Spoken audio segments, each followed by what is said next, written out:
Actually, okay, it's been recorded now. And my little sister, Avian, is giving the talk, and it's about the impact of World War II in the north of Ireland. So I've heard the talk before, and it's very funny, if a world war can be funny. So I might see at that then. Okay, so the meeting's been recorded now, so you can take it away, Christine. Okay, thanks very much, girls. I'm going to turn my camera off so you don't see me reading all my notes on the other page.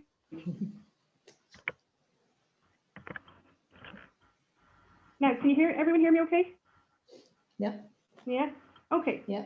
So first of all, thanks a lot very much for coming along tonight. The deep thinking is a place very close to my heart and 5 minutes from my house, and yet I'm constantly amazed about how few people have ever heard of it. And if you have heard of it, it's probably recently, and it's probably to do with the Royal Canal Greenway and the difficulties of routing a track through it. And I think looking at that picture, you can kind of see why. It's not really Greenway friendly, at least at the water side. There is an awful lot more to the deep thinking than discussions around the Greenway, and I'm happy to share this with you tonight. So, when we think of the Royal Canal, we typically identify it as an open, straight body of water. Generally, it's wide, the banks are grassy, trees and hedgerows are set back, and the route is crossed with paths or greenways. Maybe you think of it in town, like in Phibsborough, or around Croke Park, quite an urban canal setting. Maybe it's a more rural part of the canal, like Maynooth, or further west in Longford or Westmeath. This is not the canal that I'm going to talk to you about tonight.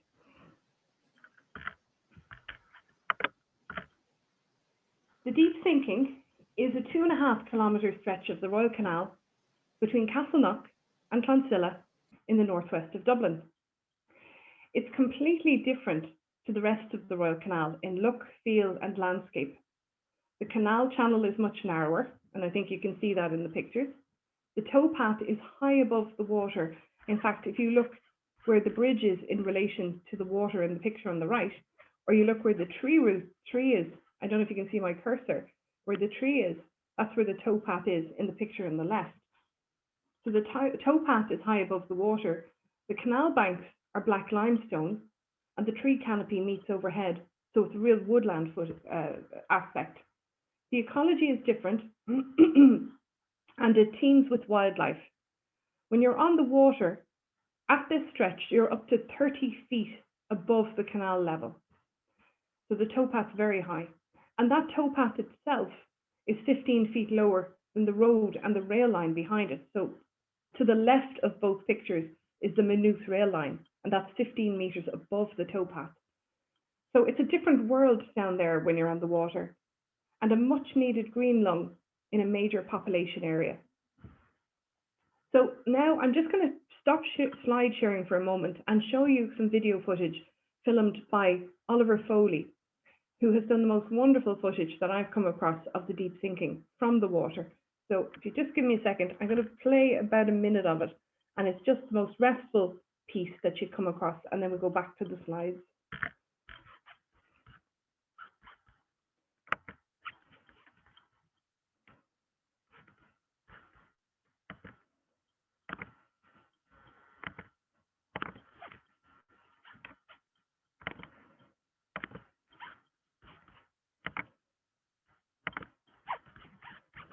Okay.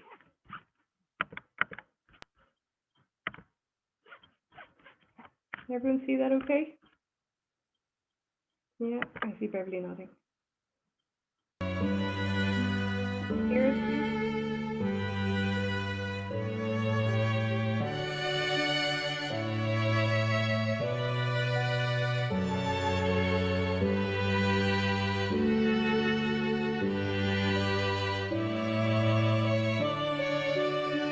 the picture frozen on your screen.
Now, I'm going to stop that now.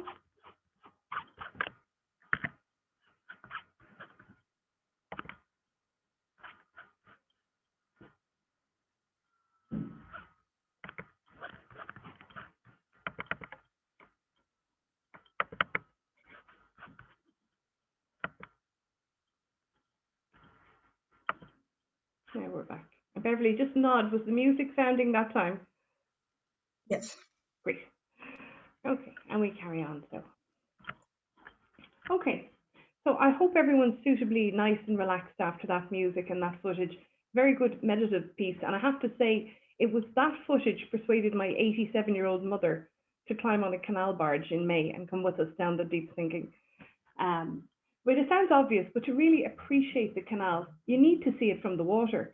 The elliptical arches of the bridges, the trees meeting overhead, the landscape reflected on the water. It really is a different world, you know.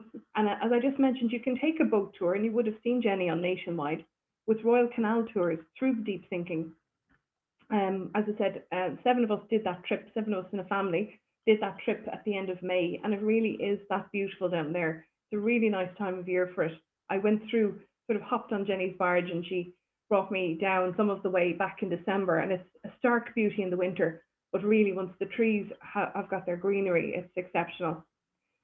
So much is unchanged along that stretch that you really get a feel for what the first passengers saw when they took the passenger boats travelling through there in 1796 on their way to Kilcock.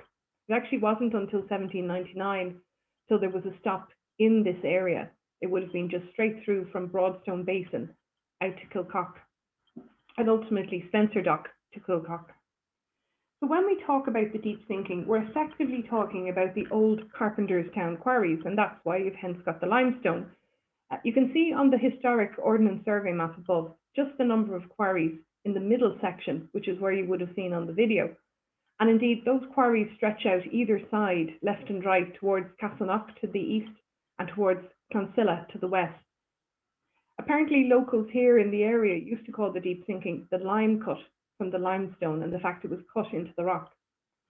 The reason the banks of the deep sinking are so steep and so rocky is that rather than creating a lock system to go over the land, the canal was blasted through the land, or rather the limestone quarries. This was at the behest of the Duke of Leinster, one of the sponsors of the scheme, who wanted the Royal Canal to pass Carton House and his landlord town of Maynooth. The original route was further north and bypassed the quarries, and would have been a lot cheaper too.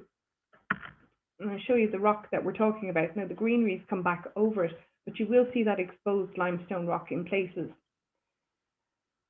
Note that the machinery to excavate the route hadn't yet been invented, so the deep sinking was actually blasted by gunpowder and carved with human effort alone.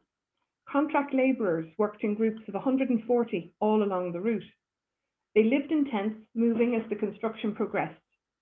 Initially, would you believe, they earned, in old money, 10 pence per day.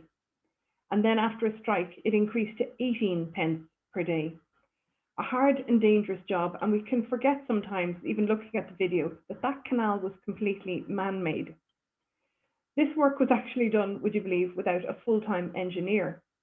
Note that their engineer, Richard Evans, earned £200 a year for doing it part-time. And as a consequence of not having a full-time engineer, there was poor standards of workmanship as a consequence in the early days. The chief surveyor, John Brownrigg, stated that the deep sinking was one of the most arduous undertakings ever attempted in the kingdom, and perhaps exceeded by few in Europe, involving work on extremely hard black calcareous limestone with only one small vein for the lime burner and none for the stone cutter, the whole extent being nearly one solid mass without joints or beds, but as if run together, closely united and impenetrable to the crow, wedge or pickaxe, and was therefore torn to fragments with gunpowder. And you can still see blasting marks on some of the rocks to this day. But having watched the video, I feel there's something poetic about this man-made structure being reclaimed by nature. So the Royal Canal itself was established as a rival to the Grand Canal in 1789. By 1791, the Royal Canal Company had finalised their route from the Liffey to the Shannon, which is effectively what the Royal Canal was to do, a trade route. Creating the deep sinking, and remember, this is just a 2.5 kilometre stretch, cost £42,000 in the 1790s. Now that's equivalent to €7 million today for that 2.5 kilometre stretch, and 10,000 of that 42,000 was spent on gunpowder and tools. The cost almost bankrupted the company, and they had to go to Parliament to get more funds. And that's not a particularly great start to any venture, I think you'll agree. The map you can see on screen is from the National Library, and it's their Longfield, Longfield map collection. And it shows the line intended, if you can see my cursor through the centre, of the canal from Ashtown, closer to town, right the way through Carpenterstown and the quarry over as far as Barberstown, which is over at the Kildare border. And it shows the line intended before the canal was built from 1791. John Longfield, hence the Longfield map collection, and John Brownrigg, mentioned earlier, worked together in a partnership, and they had an office on Grafton Street. And they worked as land surveyors and valuers across Ireland, including the Royal Canal.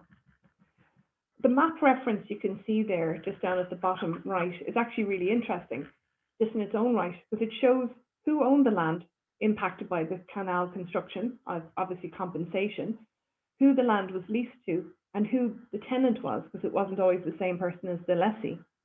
It also shows a landscape that predates the canal, which when you go to the Ordnance Survey maps, they're all post-canal. So I find that interesting. The Longfield map collection, I should say, is free to view online, and there's hundreds of maps up there. And it's, as I say, it's a bit like falling down a rabbit hole. When you look at one, you bring it to the next. It's just a wonderful way to look at early maps from the late 1700s. So if we delve a bit deeper into the deep thinking now, and we look at the people and places as we move along from Castleknock in the east, as far as Clonsilla in the west, taking in Coolmine and Porterstown on our route. Just to note, everyone has their own interpretation as to where the deep thinking is.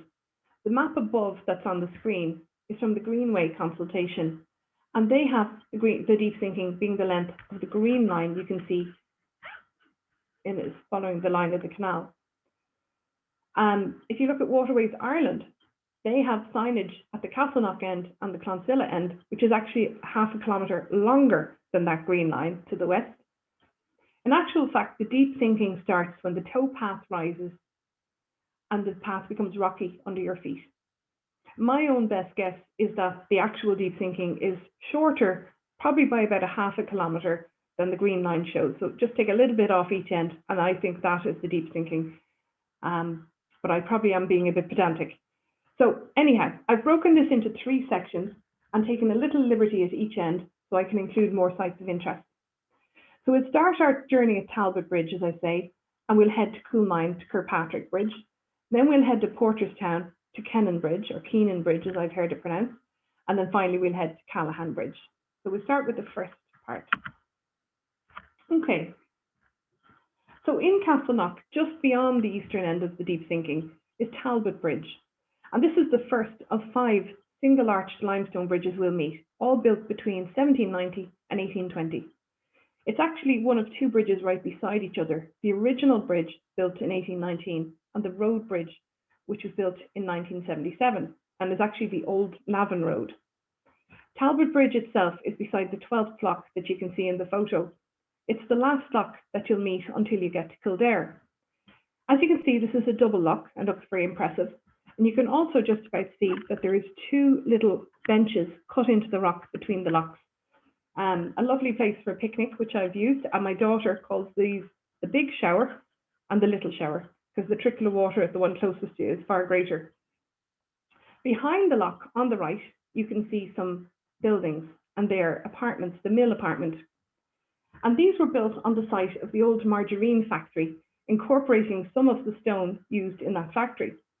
The first building on the site was a woolen mill in the 1820s, obviously capitalising on the construction of the canal. Then it became a worsted wool mill, worsted being smooth, felt-like wool, as opposed to the sort of soft and fluffy wool. In the 1870s, it was converted into a flour mill. Water for the mill flowed through slots in the wall above the lock and was returned to the canal below the lock, so below that closer gate that you can see. And that culvert for the mill is still there to this day. I run a Facebook group called Friends of the Deep Sinking, and one of the people in the group went into the culvert in a kayak and took some footage. And it showed lovely brickwork around in front and above you, but also a blocked up staircase that would bring you up to ground level. So very interesting, and a sort of a hidden industrial archaeology that you wouldn't see. One of the nicest aspects of the canal at Castleknock is the community of boats which line each side, and you can see them through Granard Bridge in the picture on the right. Bright and colourful, decked with flowers, this is also where you can take a boat trip through the deep sinking on Royal Canal tours. The next bridge at Castleknock is Granard Bridge, and as I say, you can see the bottom of it there. Remember, the Royal Canal was built to go to Longford, so hence Granard Bridge. And built in 1810, it's a traffic bridge which links Castleknock with Blanchardstown. About 500 metres west of Granard Bridge, the towpath starts to rise above the water. The houses disappear, and you won't see suburbia again until you get to Clonsilla, over 2 kilometres away. And this is where the wildlife is found. Swans and foxes, birds, bumblebees, whitethorn, hawthorn, furze, it's all here, in an area of dense wilderness that has been pretty much left to its own devices for 30 to 40 years. People in the Facebook group often post up pictures of the wildlife they see on their walks or in their kayak or, on their bikes. And you can see some of the examples on the slide. The majority of the wildlife is on the north bank, so they're safe from the walkers and cyclists across the canal on the towpath. I like to take lunchtime walks with my daughter, and on sunny days, you actually see the foxes curled up in the middle of the day, sunning themselves on the north bank. It's lovely at this time of year. The old railway embankment is right beside you, covered in moss. Bumblebees are making homes for themselves. The hedgerows are in full bloom, and the birds are singing, and it's just really nice. You don't think you're in the middle of a major population area. So after this lovely long kilometre of wilderness, you reach Kirkpatrick Bridge, which is the third arched bridge on our journey. And we move into the middle section, the Coolmine to Porterstown. So Kirkpatrick Bridge that you can see here is the oldest bridge in the deep sinking. It dates from 1795 and crosses the canal at Coolmine. It's named for Alexander Kirkpatrick, who lived from 1749 to 1818. He was a member of a wealthy wool merchant's family with origins in Scotland. In 1782, Kirkpatrick bought 532 acres at Coolmine from Robert Bolton, he of Bolton Street fame. Parish records show that his wife Mary gave birth to a son and 3 daughters, though they may have had other children before moving to the parish. Kirkpatrick first came to prominence in 1792 when he became chairman of the Association for the Protections of Private Property in the United Districts of Castleknock, Leixlip, Chapelizod and Dunboyne. The 1790s was a time of social and political unrest in Ireland as the penal laws came to an end. Kirkpatrick was also a lieutenant in the local Clonsilla Cavalry. Kirkpatrick actively supported the idea of a Royal Canal, becoming both a shareholder and a director. This Kirkpatrick connection with Coolmine continued up to 1925 when the lands were sold on. These lands now form part of the Millennium Park and walled garden. There's a walled garden in there if anyone wanted to see it. It's a lovely community garden. And I believe some of the old walls are still to be found in the foliage in the park.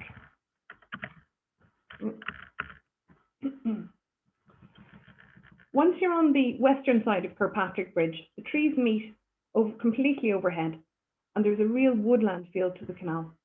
This woodland continues all the way to Kennan Bridge at Porterstown.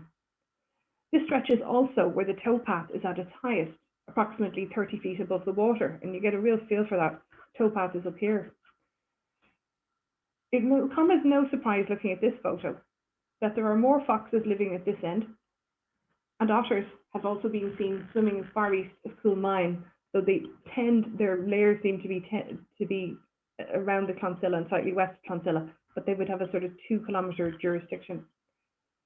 The overhanging trees have created a unique ecosystem in this part of the deep sinking, one that has more mosses in a single kilometre than any other part of the canal between Castleknock and Maynooth. Mosses are used by birds to insulate their nests, and as I said earlier, I've seen bumblebees burrowing into the moss to find themselves a home. They're solitary bees. The deep sinking is full of perch, roach and pike, and also used to include eels. Plenty of food for the herons and the kingfishers too.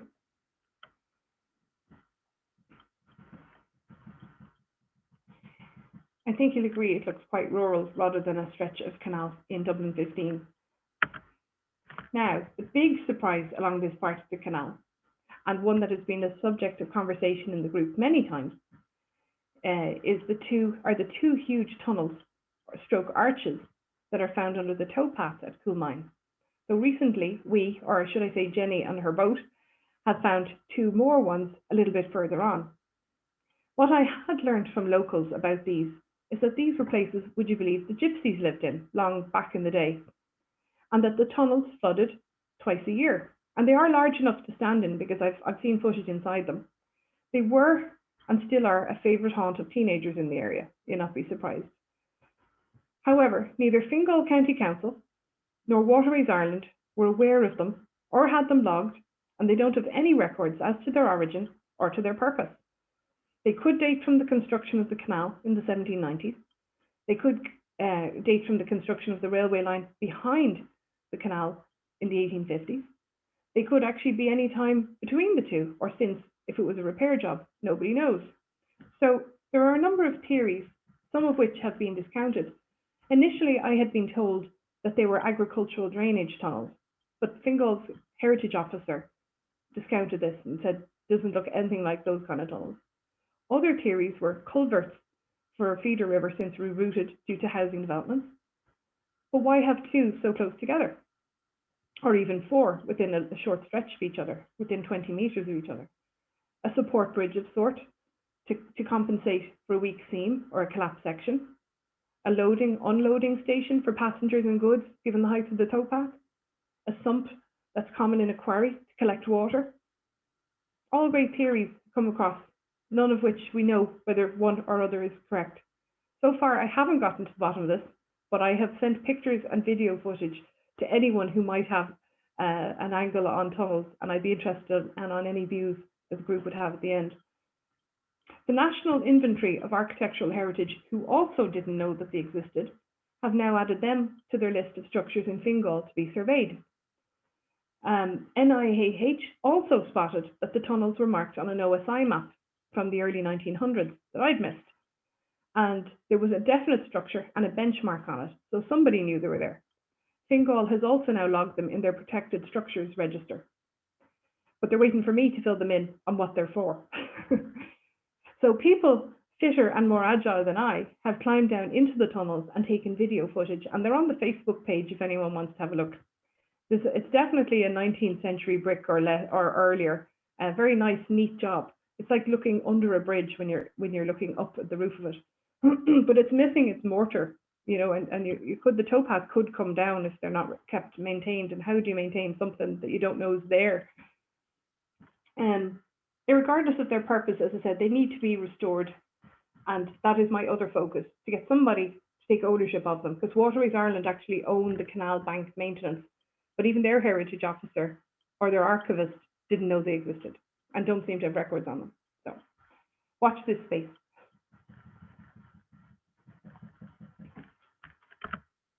Okay, so prior to the housing developments in the area, there were a number of freshwater springs along the banks of the canal. The most impressive of these is the Porterstown spring shown above. This was a freshwater source for the locals in the area, obviously predating tap water, and this included school children from the nearby national schools who used to climb down to get a drink. It's hard to see in the picture, but below this sort of rectangular piece, which is almost like a sink if you take it, there is a little piece here where the cursor is, and that is a piece of copper. It's a copper tap. And I know some people have the idea now they're going to restore that, so to make it look more like a feature like it would have done originally.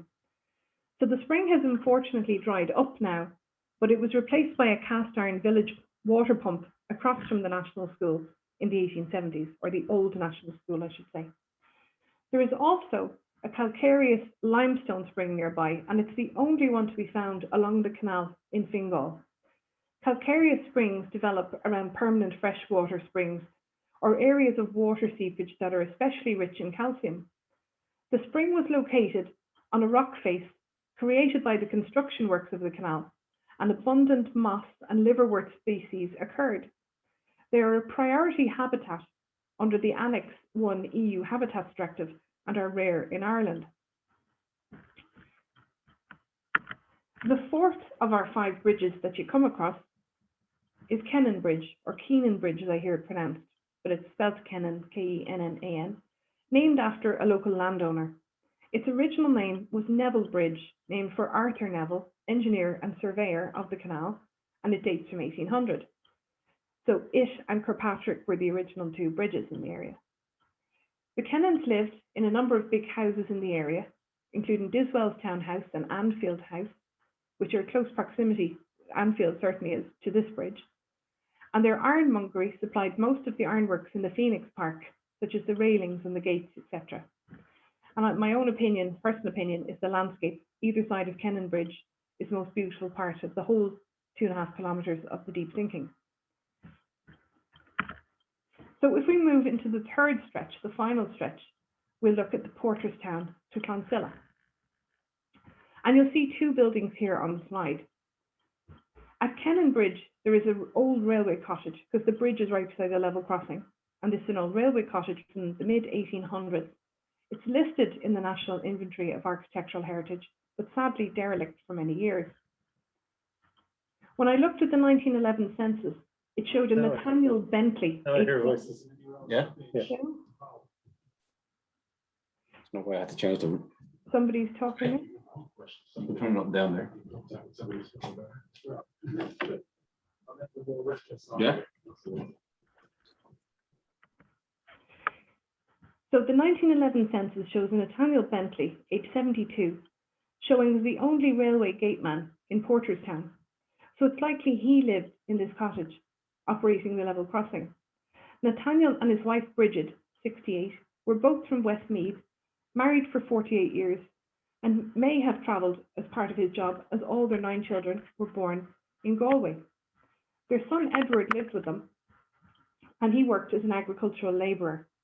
They were Catholic, and Bridget is listed as only being able to read, whereas the other 2 could read and write. Interestingly, the only other Nathaniel Bentley, age 34 in the 1911 census, is in Westmeath, working with the railways and born in Galway. Yes, his marriage cert confirmed he was our Nathaniel's son, Nathaniel. He was married himself with his own family, and he had a son called Nathaniel as well. So 10 years earlier in the 1901 census, the 3 Porterstown Bentleys lived together with the boarder, Patrick Brennan, age 24. Nathaniel is listed as a railway policeman, Edward as a railway checker, and Patrick as a railway signalman. Again, they're the only railway professions listed for Porterstown, so are likely to have been living in this house. Unfortunately, within a few years of the 1911 census, both Nathaniel and Bridget had died in the county hospital, which actually is Selbridge for this area, or was. Interestingly, when I posted this information up in the Facebook group, I then learned that the last man to live in this house was Jack Finlay, who operated the gate. Jack lived and worked in the cottage for many years until the mid-1980s. The other building on the slide is the old St. Clonsilla National School, standing 3 stories high, which actually is quite unusual for a national school to be that tall. They're usually little buildings. It is a protected structure, as you can see from the picture, and was officially opened on the 16th of January 1854. It replaced a smaller national school in the area, located slightly further east in Porterstown, and was open until the 1960s, when it was replaced by the current St. Moctus National School in 1963.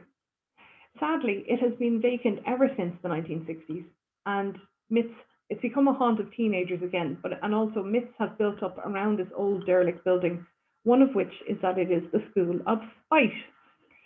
So, in 1852, the local priest allegedly approached Lord Annally, the owner of Luttrellstown Castle, and asked him to donate a site for his planned school. He was told by Lord Annally, in no uncertain terms, to go to hell. And replying to this, the priest, Father Dungan, was supposed to have said in an equally strong manner, "I will build a school in spite of you, and it will be visible no matter where you go." Legend has it that the priest then cursed the Luttrellstown estate, that a crow would never build, a crow would never would never build a nest, a ewe would never lamb, and a hare would never run on the land. A pure myth and completely untrue, as there were very cordial relations between the two men. Here's a picture of the school in its heyday, although I'm not sure of the exact year, but you can see the separate entrances, one for girls, one for boys. And you can see a woman standing there with the children. Interestingly enough, the 1901 census mentions one teacher in the parish, a Mary McGrain, a married lady, born in Quebec, Canada. She married a widower, who was McGrain, Christopher McGrain, and they had 6 children. I wonder, is that her in the picture? By the 1911 census, the McGrains had left the parish, and they are not recorded on the census anywhere in Ireland. I remember writing an article for a local newspaper, the Community Voice, which is so sadly no more, at least 12 years ago, on the need to preserve this old schoolhouse. It has been sitting derelict on this site beside the canal for many years. Now there is an application with On Board Penala to build 198 build-to-rent apartments around it in multiple blocks. And as it's the strategic housing zone, the decision has gone straight to On Board Penala, bypassing the council. And there is part of that is a plan to restore the building that's included in the application. So the decision from On Board Penala is due this month. But I'm thinking, wouldn't this make a lovely tea room and heritage centre right beside the canal? And hopefully we'll see better days for this building in the future. On the northern bank of the deep sinking, just beside Kennan Bridge, is a plaque to the victims of the Longford boat tragedy, which remains Ireland's largest inland waterways disaster. On the 25th of November, 1845, the boat was approximately 4 hours into its journey west to Longford when it sank. It carried 10 passengers in the front cabin and 39 passengers in the second. The second cabin included 36 fare-paying passengers, 1 free passenger, a company employee who assisted on the journey, and 2 children. Just after Porterstown Bridge, Captain went down to collect fares. The steerer went down to have his dinner, putting the free passenger in charge of steering. Shortly after this, the substitute steerer left his post momentarily, and the boat hit something rocky, fell upon one side and then upon the other, rebounded, and then went down as far as it could. The bow of the boat struck first, and it pointed in an angle from the middle of the canal. Rescue was hampered as the windows all had bars on them, and the steep canal banks made accessing the boat more difficult. All the victims, which included the 2 children, were trapped in the second cabin. It appears that the substitute steerer answered the call of nature at precisely the wrong time. There was an inquest, and there were many issues found as part of that. There was a combination of procedures not being followed, such as the steerer not letting the captain know when he was away from his post, as was procedure, and indeed the Royal Canal Company not having safety procedures in place, such as maximum numbers in the cabins. And also the captain should have been the substitute steerer, and he wasn't aware of that. Ultimately, the substitute steerer was acquitted, as steering was not his responsibility. The company was fined and went on to dismiss the captain, and the regular steerer was banned from working on passenger boats going forward. I have tried to find any mention of the victims' names online, and I haven't managed to yet. The last of our 5 bridges is the graceful Callahan Bridge, named after a popular landowner and dates from 1829. Its original name was Carhampton Bridge, named for the big landlord at the time, the infamous Henry Laws Luttrell of Luttrellstown Castle, Interestingly, Luttrell sold up and moved to England shortly after 1798 rebellion. So I wondered, did the original name only ever show on the plans, he being gone 20 years before this bridge was ever built and the property had been sold to Luke White. Luttrell was intensely disliked, as was his father and grandfather.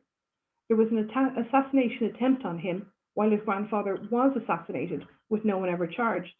In fact, his grandfather was so unpopular, despite being long dead, the 1798 rebels in the area took a pickaxe to his grave. Clonsilla train station is on the right, and it's an interesting one because of its signal box, and it's very unusual. This dates from the 1850s, and there is a big wheel inside, like you'd see in a ship, to open and close the level crossing gates manually. Clonsilla station itself closed in 1947 and only reopened in 1981 with the introduction of the Maynooth commuter line. By this stage, most of the original station buildings were demolished or had been demolished, with the exception of the signal box. And just to note, the old wrought iron pedestrian bridge in the station was installed when Clonsilla station reopened, but originally came from Listowel, and it's Victorian, so quite old in its own right. Also at the Clonsilla end is an interesting site, St. Mary's Church. It's a Church of Ireland church, built from limestone. What a surprise, given all the limestone in the area. The current church dates from 1846, but the site is far older, with ecclesiastical history going back to 500 AD. Most of the grandees from the area, including the Kirkpatricks and the Luttrells, are buried here. There are beautiful stained glass windows inside from the early 1900s, in addition to a stained glass window from 1938 by Evie Home. The final place of interest on our journey is Shackleton Gardens. The Shackleton name ties in very nicely to Beverly's talks in the past. Part of the Beach Park estate south of the canal at Clonsilla. The gardens were once one of Ireland's most historic gardens and were filled with unusual specimens collected from all over the world. The Shackleton family, related to the explorer Ernest, lived at Beach Park for many years, and it was David Shackleton who established the walled gardens' reputation as one of Ireland's finest in the 20th century. Closed for many years, plans for reopening were hit by COVID, but there is a plan to open it this year. It'll be a real gem and is 5 minutes walk from the canal at Clonsilla, and indeed Clonsilla train station. So it'll be a real asset to the area. So in addition to being part of the Royal Canal, the deep sinking is part of the National Salmon Way. You would have seen reference to that on the nationwide programme. And you'll find shoe memorials at Clonsilla and Castleknock. The National Salmon Way is a 165-kilometre walk from County Roscommon to the Dublin Docklands. It commemorates the horrific journey from Strokestown, County Roscommon, of 1,490 salmon immigrants from the Mahon estate who walked this way, not by choice, escorted by the bailiff in May 1847. The shoes represent 12-year-old Daniel Tighe, who left Roscommon with his family, survived the canal walk and the horrific coffin ship sailing to Quebec, arriving in Canada as an orphan. How appropriate that the Mahon estate in Strokestown is now the National Salmon Museum. And I saw from the nationwide programme, they have listed all of these 1,490 immigrants on or tenants, should I say, on a nice glass sheet memorial at the estate. The salmon statues that you will see in Dublin's Docklands is where the National Salmon Way finishes. So remember, when you walk along the canals, you're walking in the footsteps of many immigrants who use the towpath to search for better lives, both in Dublin and abroad. I'm on to the last slide, you'll be glad to hear. So for many years, the deep sinking has pretty much been left untouched. The introduction of the railways in the 1850s started the decline of the canal as a form of transport for goods and people. In the 20th century, Royal Canal traffic continued to decline, and the canal was finally closed to boat traffic in 1961. Restoration, thanks to extensive volunteer work which began in the 1970s and continued into the 1990s, meant that the deep sinking reopened in the mid-1990s. Now managed by Waterways Ireland, boat travel is possible once again between the Liffey and the Shannon via the Royal Canal, and indeed the Grand. Since the deep sinking reopened in the 90s, there has only been one bridge added to the deep sinking, a modern road bridge, Dr. Troy, named for the local Archbishop of Dublin, Dr. John Troy from Carpenterstown, who founded the Pro Cathedral. The houses and apartments that have been built to date have been set well back from the banks. The towpath is fairly basic and footfall is quite low because of that. There isn't even much boat traffic on the water. It really is a place where nature has been allowed to mature. Looking forward, however, sadly, this might not be the case much longer.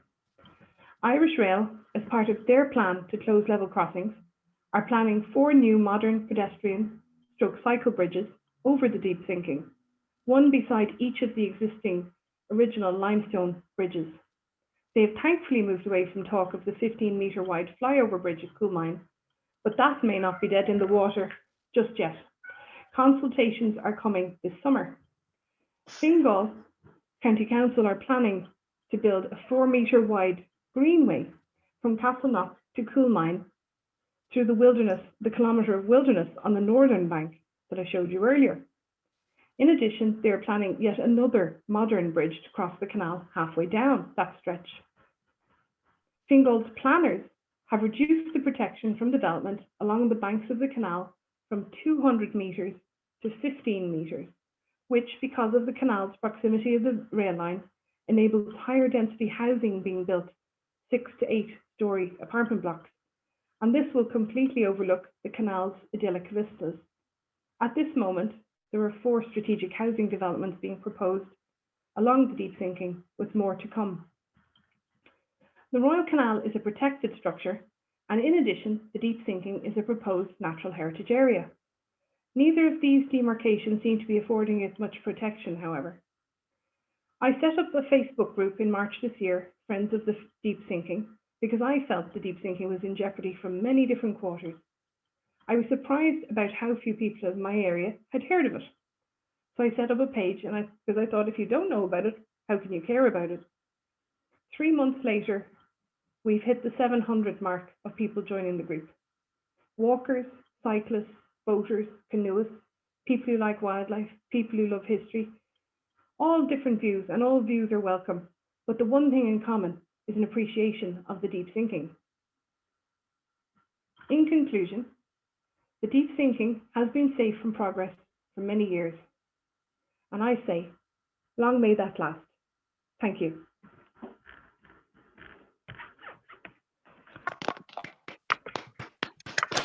Bravo, bravo.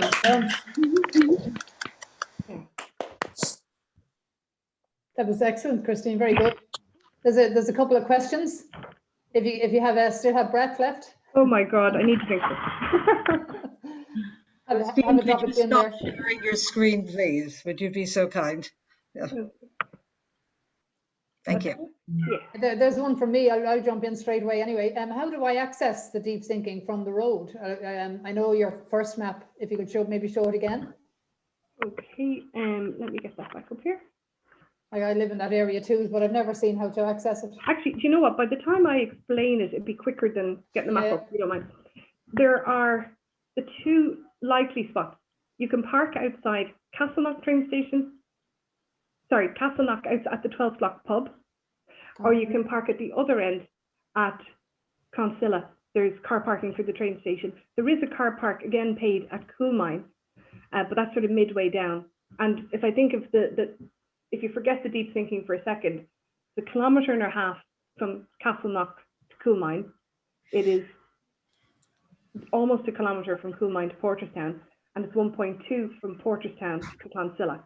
So it's an easy walk, to go one way and maybe jump on the train back, start in Clonsilla, go up to Castleknock, go into the 12 o'clock, have a nice drink outside and train it back, A lot of people actually start, either end and get the train somewhere. They might walk from Castleknock to Maynooth and get the train back, so there's lots of options there. But the parking, because it's beside 3 train stations, there's loads of parking. It's paid, but if you want the free parking, go up and park on the road beside the 12 o'clock, because that's a cul-de-sac and it's free parking there. All right, yeah, no, that's lovely. Now, everyone was saying that the photographs were fabulous as well. They're really, really lovely, and it looks gorgeous.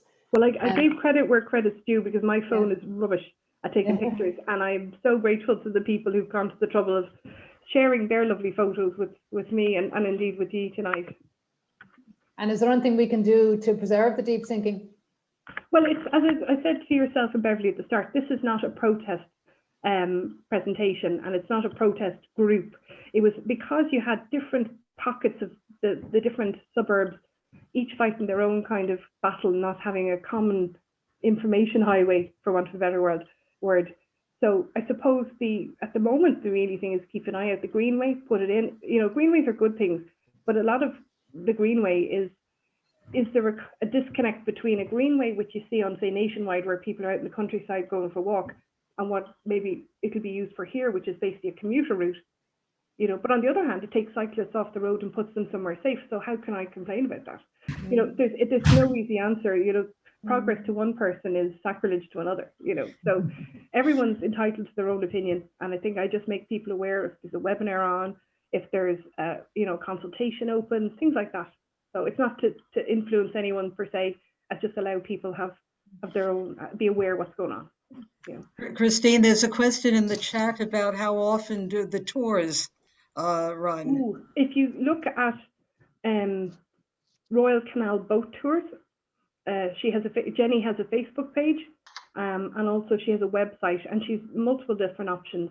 I suspect she'll be quite busy after the Nationwide exposure. But it's so worth doing. It is as beautiful down there. Like, there were 7 of us went, and you know, as I said, from 2 years old to 87, and the barge itself is lovely, and the views are lovely, and it's so relaxing. I thoroughly recommend. I'm not getting a commission. We paid for our trip, but it's just worth doing. It's wonderful, and it's like, when you think about it, we had this within our 5K throughout the throughout the lockdown, and I got into the habit of walking there with my daughter, because it's just like a magical world, and you don't even have to jump in. It's 5 minutes from my house, you know. So you don't have to have a group already, Christine, to go on the boat tour. Oh, she does. You book as a group, you know. Okay. You book as a group now, but like, I think for us, it was $220 for 6 adults. You know, you can have up to 10 people. I think because she's following the guidelines for COVID at the moment, it was not mixed groups. But again, make contact with her. You know, if there is space on the boat to spread people out, but she was taking sort of bubbles at the time we took it. But yes, no, could we take a question from Owen, please? Yep. Sure. That's right. I was talking to her when I was emailing her. She pretty much only does groups, for the reason Christine has said. And even afterwards, I think she'd prefer to do groups because it's easier. But could we make a group, not to do one of her tours, but to do Christine's tour? Go down and spend perhaps an afternoon. Now, it is not going to be cheap. It's not going to be the $5 that we gave on some of the meetup tours, or even the $10 that we gave on other meetup tours. It's going to be a number of tens, but it's her livelihood and her job. And if we could get an afternoon, there were 60 of us here today. Can I just say, are you looking for me to do it, Owen? Huh? You're not looking for me to do it, are you, Owen? No. Oh, thank God. I have a toddler. But there were nearly 60 of us. If we could organise even a group of maybe 10 of us or 12 of us. She'll take 10 on a boat. Jenny, yeah, it would make her worthwhile. And we could ask to do Christine's tour. Not her tour, but to do the tour through the deep sinking, and perhaps spend an afternoon either from train station to train station or there and back. The other thing Christine perhaps forgot to mention is that don't call it the Dart. It's not the Dart, it's the Arrow. Yeah. And you can get it in Connolly Station. There are 2 people I can see who will still call it Amiens Street. Never mind. You can get it in Connolly Station to any of the stops along the Dart, then walk for an hour and get it back to Connolly Station. And in Connolly Station, you're on Dublin's extensive network with Dart and Lewis and bus and everything. So it's dead easy to do the Royal Canal, much easier than the Grand, because there's no train link along the Grand. And for the younger and fitter among you, there's going to be a cycleway along the Royal Canal, and you can cycle it. that is the Greenway, Owen. That is the Greenway. No, the complex thing with the Greenway is, do you make it suitable for people in wheelchairs or not? And if it is suitable for people in wheelchairs, then it is a big managed Greenway with tarmac and no bumps and everything. And if it has bumps and rough and grass and mud and everything, then it's not suitable for wheelchairs. And that's maybe a bad thing. Well, Anyway. Owen, sorry, just to cut across you there. I think that's part of the reason there's been such difficulty putting it here. Yeah. Because it's what do you want? Like the Waterways Ireland definition of a greenway is don't worry about the destination, enjoy the journey and do it leisurely. You know, the part of the deep thinking which is suitable for cyclists, which is really Porterstown to Clonsilla, you're standing aside the whole time to let cyclists by because not wide enough for everybody in the current path. But from Porterstown to Castleknock, you know, it is hard to walk because there's tree roots everywhere. Yeah. You know, it's lots of trip hazards at the point where the towpath is highest, which is why initially when I misunderstood Owen's thought about me bringing people, I thought, I'm not comfortable bringing a group down a towpath where half people could fall off it. So what I would say is, so from that perspective, the Greenway, they need to kind of establish what they are. Is it an active travel way of keeping fit, commuter cyclist route, or is it a leisurely Sunday cyclist type route? And I'm not sure that the Greenway definition of what they want and Fingal's definition of that are the same, but that's just my own opinion. Yeah, but there are tricky questions, and there are many groups between cyclists and wheelchair users and people of limited mobility, all of whom want to get out. Well, like you know, my husband is blind, and he's walked it with me. He actually carried our toddler along it, you know, so my heart was in my mouth because it's not necessarily an easy walk if you have mobility issues. No, but it's beautiful, and they need the reason they haven't done much with the existing towpath is because they've been sort of waiting to see what's happening with the Greenway. There's no point investing in one if it's going to go somewhere else, you know. But I think it'll have to be done, you know. There have to be some progress made. They go around it, which is what they want to do from the Coolmine to Porterstown piece. So tell the ladies you talk to Christine and Geraldine about maybe getting a group from this group to do the tour you have described today. Oh, and you've just got yourself a job. Okay, I'll do that. I'll get on to her and tell her to talk to Christine and Geraldine. And when it's safe to do so, and we're perhaps at the end of next month, July, we can get a mixed group together and do a safe journey along the canal on the route that you have just described so well. Thank you. And have an indoor pint on the 9th block. Yeah. Come on. This is the group. We bring a bottle of chilled Chablis with us. Dangerous. I see Marissa has a comment. She's going to buy a kayak. So maybe we could buy the cost and jump on Marissa's kayak. Should we do that? Yeah, no, it's lovely. It looks fabulous. Either to walk it or to Marissa, my husband has a dream to go down the deep thinking in a kayak, so you might find yourself with a passenger. Oh, please. Unfortunately, I already have purchased the kayak. I do have it, and I put it in the canal in Maynooth and went up and down, but I'll go farther then. I didn't realize it existed, and I am so excited to go down. Yeah. So I might try that on Sunday. Thank you. And how many seats have you got, Marissa? It's only a one-seater, unfortunately. And now you can bring our. But if he can rent a kayak, I will go with him. Perfect. And I believe, Marissa, that Waterways, the Royal Canal Amenity Group at Leakslip have a mobile coffee dock for the kayakers going past. Oh, good to know. Fantastic. Yay.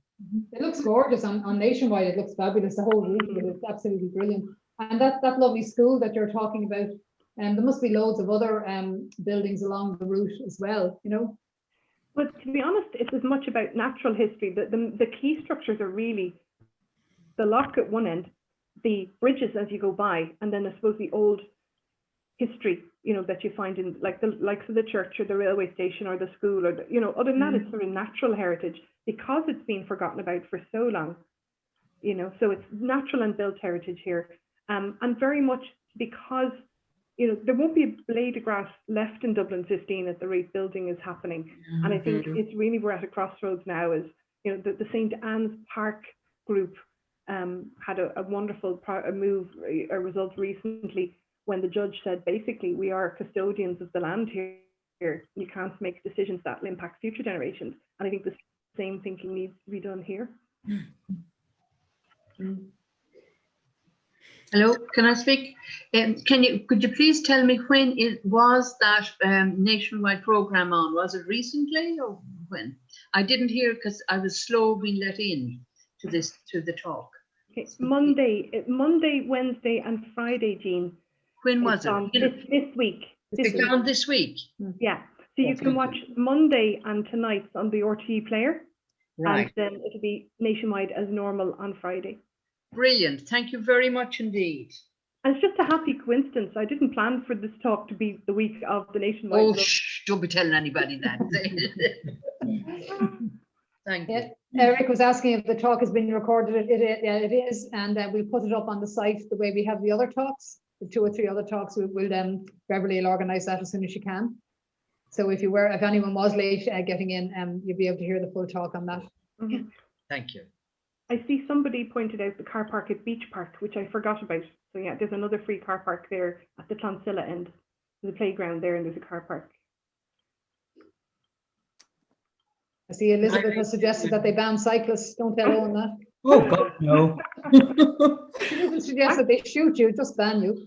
Actually, it's interesting because in the Facebook group, whenever the Greenway has come up as somebody's posted something to it, you have the cyclists on one side and you have everyone else on the other side, biodiversity, locals, the whole lot. They are almost treated, like they're trying to do something evil rather than actually find a way that people can enjoy. Where I'm torn is that, people say Eurovelo Route 2, which links Moscow to Galway, and I couldn't care less about the deep thinking being part of Eurovelo 2, so that people can cycle. Didn't the cyclist really fast? Didn't the cyclist fall into the canal and was? There was a girl. Now I don't know anything about it. Really, just what I saw, and you probably saw it too, Francis. That somebody was going along the canal, and I don't really have the detail, but they slipped. And I don't know if they were cycling the bike or pushing the bike, but they went down over the edge, and thankfully could swim, but ended up in A&E. But thankfully that's quite an infrequent thing. There's no railings when you're up at that height. There's no railings. Like I had my toddler on the reins because she could go over the edge anytime. It's not quite going up Skellig Michael, but it's certainly you'd be careful about it. Yeah, Beverly, somebody's notice there is asking about where we get the recordings from. Yeah, we have a new YouTube channel, the Dublin Local History Group. We have a YouTube channel, and all of our talks will be uploaded to that. The link to the channel would be, I posted it on the chat of the last 3 talks that we've had. So you can find it there, and I'll also put it up when it's uploaded from this, when this talk is uploaded, I'll also add the link. Great. Okay. Thanks a million, Beverly and Geraldine and Christine. And Geraldine, great to see you looking so good after you're up. Yeah, Grant. Yeah, Beverly was saying to me earlier as well before the start of that, some of the talks that we gave over the summertime, like the bridges and all those talks that we gave, where we had such an array of talks that were fabulous. So she was suggesting if we could get maybe people to repeat them so that they can be recorded. But we'll fight that out with Christine over the summer and see what happens. I think it'd be a good idea. And the other thing is, like, we still have to decide whether we keep our Zoom license going through the summer for the 2 months. It's like €34. I don't personally see that do the same number of talks, my own opinion, in the autumn, because my well of speakers has dried up completely. Yeah. So unless people has a whole bunch of speakers they can organize that we can then work with, I don't have the speakers to do it. So, but I was thinking hopefully lockdown will have given us a bit more freedom, but maybe once a fortnight, something like that. So we'll have to have that discussion about the cost versus the benefit. There's certainly an awful lot of benefit holding these talks. Yeah, or even repeat some of the ones that we gave, even our own group, the ones we gave that, you know, like the bridges. Yeah, that repeat was the those so we can idea. record them. And if a couple of people would come along and ask questions and stuff just to give it a bit of a flavor, that would be very helpful. But we'll announce them in the usual way. Yeah, and I'm happy to go with the flow. Yeah, yeah, they have been great, you know, because people have such a variety of interests. You know, you can't do an actual physical walk with the topic, but then these topics have been fabulous. I really enjoyed them. And there are a number of very active local history groups, Lucan being a seriously active one, who with people who might be dead happy giving us talks. If they're dead happy giving everyone else talks, that's local historians for you. Yeah. Yeah, exactly. Yeah. And there were a few people I never actually managed to get that I wanted to get. And even just trying to get in touch with people with GDPR, it's kind of got a bit hard. You know, I've just shared the link to the Facebook page if anyone's interested. You can dip in and dip out as you like, but if you know, a lot of people aren't on Facebook. But if you wanted to see footage of the tunnels, just put tunnels in the search engine, and you'll be able to see inside them. I lived in Leixlip in the very early 80s, 80 to 84, and I used to go a very convoluted route down through Porterstown and so on, down the River Road and Blanchardstown and so on to get over to Clopland where I was working at the time. But I remember that little gatekeeper's cottage, the railway cottage, and it was a very elderly man who was living in it, but he had it immaculate, is the only way to describe it. And the beautiful flowers and everything. It was always such a joy to just drive past it. On the most dismal day, it just looked absolutely beautiful. So it's sad to see it so derelict now. Yeah, very sad. I've only known it derelict because I'm in this area 15 years now. And it's never been occupied as long as I'm around. So. I presume he must have been the last occupant, and he was very elderly. Like you'd see him out toddling around doing the baskets and things, and very elderly even at that time. Well, it would tie in with the 80s when the commuter route to Maynooth was brought in. That's and they right. probably automated the level crossing at the time. Yeah, and that commuter route, it was literally plastic bucket seats on it, and the trains were derelict, and the water used to pour into them when we were going in and out to town on them. And then on the bank holiday weekends, they would just withdraw them because they'd add the carriages onto other trains going down the country, and we were just left without a route home. So, yeah. Good old days. And at that time, you could only walk the Royal Canal from Confe down towards Maynooth. You really couldn't go the other way. It was too overgrown to walk back towards Clonsilla. It was just terrible. But my son, about 3 weeks ago, cycled all the way from where he lives in the centre of the city beside Christchurch. He cycled all the way to Athlone. Wow. So, yeah, in a day. Did he train it to Maynooth and then cycle, or did Nope, he cycled every inch of it. Wow. No, I had to go to Longford and rescue him to come home because unfortunately he missed the train back. And there was torrential rain and he was soaked to the skin, and I was in Lucan when I got the phone call. So I said, here, look, I'm on the road, I'll go and collect you. So I had to drive to Longford and collect him. Once a mammy, always a mammy. Oh, yeah. I have note. I've copied the chat, Christine. If you don't have time to read it, and I'll send it on to you. Put it onto a Word document or something. I did post the Facebook link. Yeah, I see that. Yeah. I'm actually quite surprised how many people have joined it, because this was just to be a sort of hobby horse that's kind of grown life into something a little bit more meaningful than a waggy finger, which is what I kind of started out with. Fair play to you for all the posts you put up, though, Jenny. You're very active on that. Every day you put up something. You're very good. Oh, I enjoy it. Yeah, obviously become very passionate about it, which is great. You see out to the pub. Pardon? Yeah, that's all of it then. It's 9:10, Jenny. Is that everyone then, or will I bail out? Yeah. I'm going to have a well-deserved coffee now. Do you? Take the rest of the night off. You've earned it. Yeah, okay. Thanks a million. It was great. Thanks a lot. Good luck. Thanks a lot, Christine. Bye-bye. See you all next Bye, week. everybody. Thanks, Geraldine. Bye-bye. Excellent. Bye. Bye. Bye.